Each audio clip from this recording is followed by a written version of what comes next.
Yeah, I was suicidal for years, and that was just normal. It was just constant pain, and I would do anything for it to stop. American adolescence is in crisis. Within the past decade, the teen suicide rate has surged by nearly 40%, and close to 1 in 5 high school students reported they'd seriously considered killing themselves.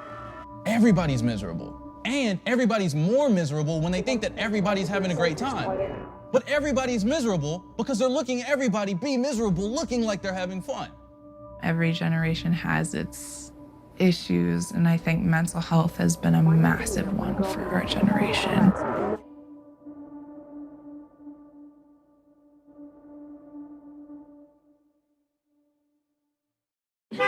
Get in, loser, we're going shopping. Adolescence, the angsty, awkward transition from childhood to adulthood. A time spent experimenting, getting away from your parents, and figuring out who you are. Toss in some sex, drugs, and rock and roll. But that's changing. For earlier generations, the biggest health challenges for teens were binge drinking, teen pregnancy, and driving under the influence. They're all declining. At the same time, teen depression, anxiety, and suicide rates are all rising. Mental health issues were already on the rise prior to the pandemic, and early indications suggest that isolation has only worsened the problem. In 2021, leading pediatrics organizations jointly declared a national emergency. Why are people killing themselves? Why is depression going up? Wait, isn't this all social media's fault? Does spending too much time on social media like Facebook, Instagram, Snapchat actually increase loneliness and depression?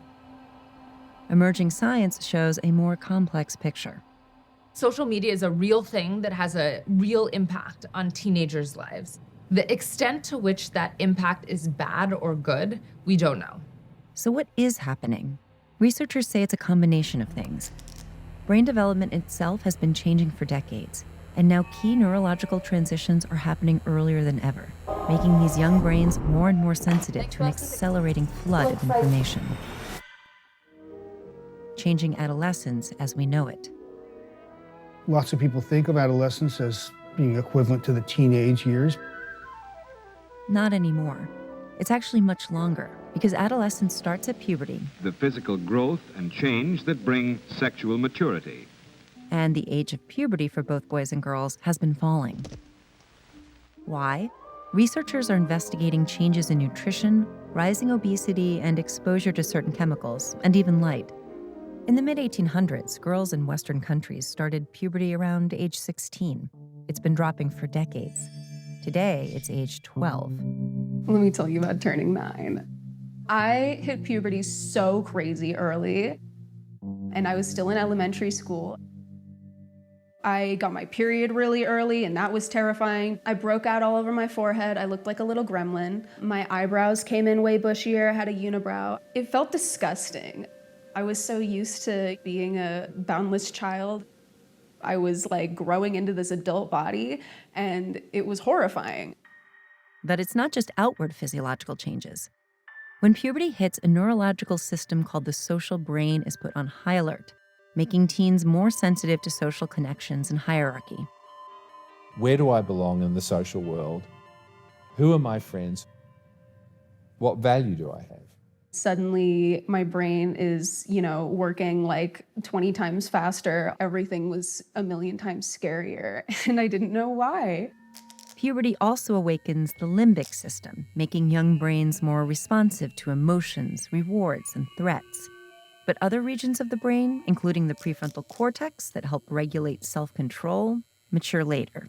And so, kids are experiencing these stressors before their coping skills are mature enough to handle them. Kind of like having the accelerator pressed down to the floor before there's a good braking system in place. And today's adolescents are bombarded with social information. By 2018, 95% of American teens had a smartphone, and nearly half reported being online almost constantly. I was getting dick pics, I was getting, sexual remarks in my DMs constantly, and I was 10 years old.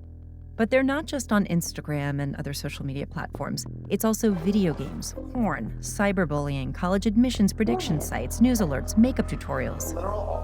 Just the volume of like unattainable beauty in a world that kind of seems like it's ending is really hard to process. It becomes a lot for your little monkey brain to handle. We're just seeing more stuff. Way more stuff. And it's getting more complicated. For some adolescents, it's too much. I was learning about minstrelsy and blackface, going down these rabbit holes, and all of this was just eating me alive. When it came to my identity, I was just all over the place. I would describe my mental health in middle school as walking across a tightrope, unstable, unbalanced. I didn't ever really feel good. So where exactly does social media fit into all of this? I don't think that we can say that use of social media is inherently going to lead to mental health problems or depression or anxiety. The majority of kids report feeling better about themselves as a function of social media. Researchers are still determining whether social media has a different effect on adolescents than other forms of digital information. One of the things we really do understand about social media is that it often acts as an amplifier of what's already going on in your life. It's not that social media is having a negative effect for everyone, but there is likely to be a subset of kids who are more vulnerable. I would say my childhood could be described as caring, but also very anxiety-ridden. Oh, God. I can't look at myself in this and imagine myself struggling, but like I know I was. When I was like 8 or 9, I started to realize more about my sexuality. My anxiety stemmed a lot from that.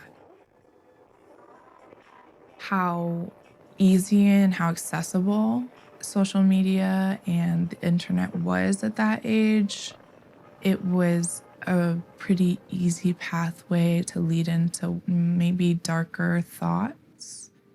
Just felt really lonely. Loneliness is one of the most important predictors of depression and suicide. And studies show the most connected generation feels the loneliest.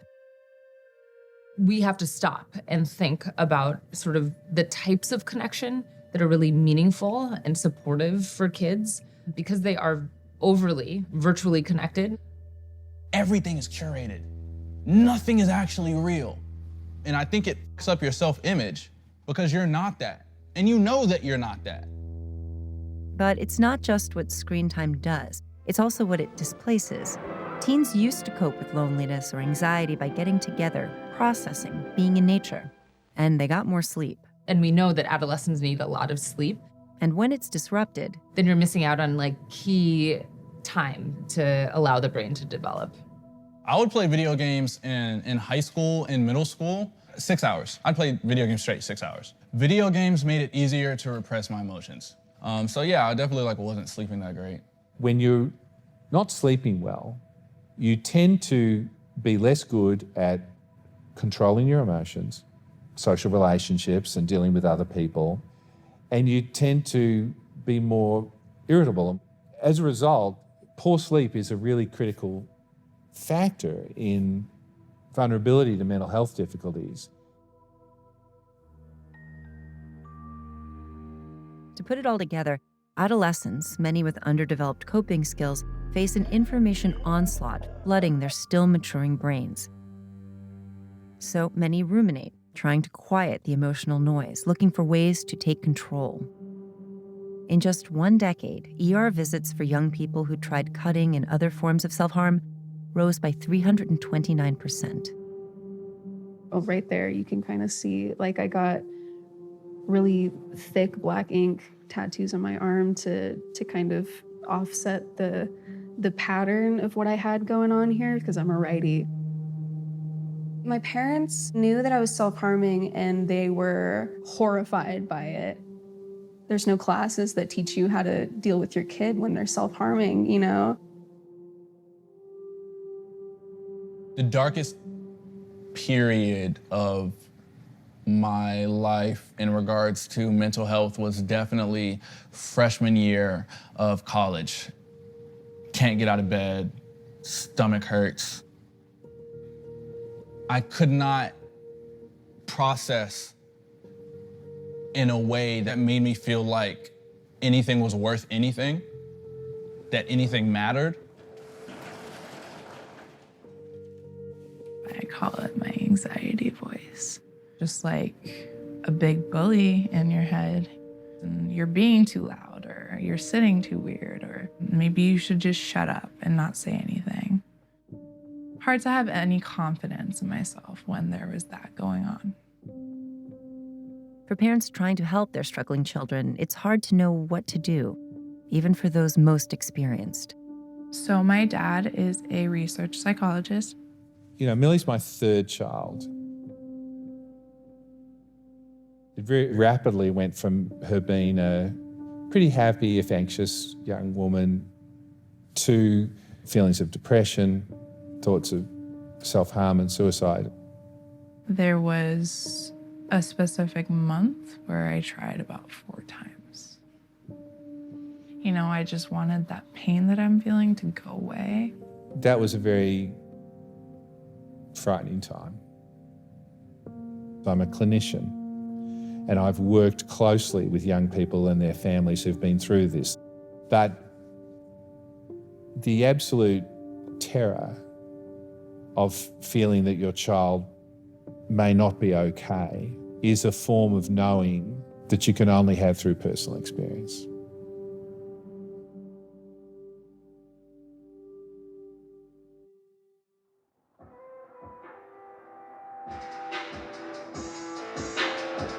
I sold my PlayStation.